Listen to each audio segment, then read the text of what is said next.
പ്രണയത്തിന് വേണ്ടി മരിക്കാൻ തയ്യാറാവുന്ന മനുഷ്യരെ നമുക്കറിയാം. പക്ഷേ പ്രണയത്തിന് വേണ്ടി പ്രസവ വേദന അനുഭവിച്ച് വൃക്ക തകരാറിലാക്കേണ്ടി വന്ന ഒരു യുവാവിന്റെ കഥയാണ് ചൈനയിൽ നിന്ന് പുറത്തുവരുന്നത്. കാമുകിയുടെ അഭ്യർത്ഥന പ്രകാരം കൃത്രിമമായി 3 മണിക്കൂറോളമാണ് യുവാവ് പ്രസവ വേദന അനുഭവിച്ചത്.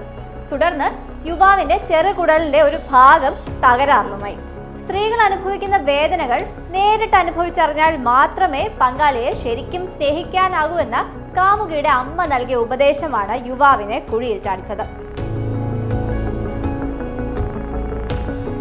ചൈന മോർണിംഗ് പോസ്റ്റ് റിപ്പോർട്ടിൽ പറയുന്നതനുസരിച്ച് ആദ്യം മടി കാണിച്ച യുവാവാണ് പിന്നീട് ലേബർ പെയിൻ സിമുലേഷൻ സെന്ററിലേക്ക് എത്തി പേശികളിലൂടെ വൈദ്യുതി കടത്തിവിട്ടത്.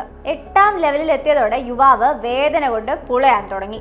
10-ലെത്തിയപ്പോഴേക്കും അലറിക്കരയാൻ തുടങ്ങിയ യുവാവിന് വയറുവേദനയും ഛർദിയും തുടങ്ങി. എന്നാൽ ഇതൊന്നും കണക്കിലെടുക്കാതെ 90 മിനിറ്റുകൾ കൂടി യുവാവിനെ ഇതിന് വിധേയനാക്കുകയായിരുന്നു. ഇതോടെ ഇയാളുടെ ബോധം പോയി. ഇവിടെ തീർന്നില്ല. ഒരാഴ്ച കഴിഞ്ഞപ്പോൾ യുവാവിന്റെ നില വഷളായി. ചെറുകുടലിന്റെ ഒരു ഭാഗത്ത് കാര്യമായ കേടുപാടുകൾ സംഭവിച്ചതായും ശസ്ത്രക്രിയ വേണമെന്നും ഡോക്ടർമാർ നിർദ്ദേശിച്ചു. തുടർന്ന് യുവാവിന്റെ ചെറുകുടലിന്റെ ഒരു ഭാഗം നീക്കം ചെയ്തതായാണ് റിപ്പോർട്ട്. ഈ സംഭവങ്ങളെല്ലാം സമൂഹ മാധ്യമങ്ങളിലൂടെ പുറം ലോകത്തെ അറിയിച്ചത് കാമുകി തന്നെയാണ്. സംഭവം ചൈനയിലെ സാമൂഹ്യ മാധ്യമങ്ങളിൽ ഉൾപ്പെടെ വലിയ ചർച്ചയായതോടെ യുവതിക്ക് നേരെ വിമർശനങ്ങളും ഒഴുകിയെത്തി. ഒരു തവണയൊക്കെ അനുഭവിക്കാമെന്നാൽ 3 മണിക്കൂർ ഇത്തിരി അധികമായി പോയെന്നാണ് കമന്റുകൾ. ഇത്തരത്തിൽ കേരളത്തിൽ ഉൾപ്പെടെ അനേകം യുവാക്കൾ ആർത്തവ വേദന മനസ്സിലാക്കാനുള്ള പീരിയഡ് പെയിൻ സിമുലേറ്റർ പരീക്ഷിച്ചു നോക്കാറുണ്ട്.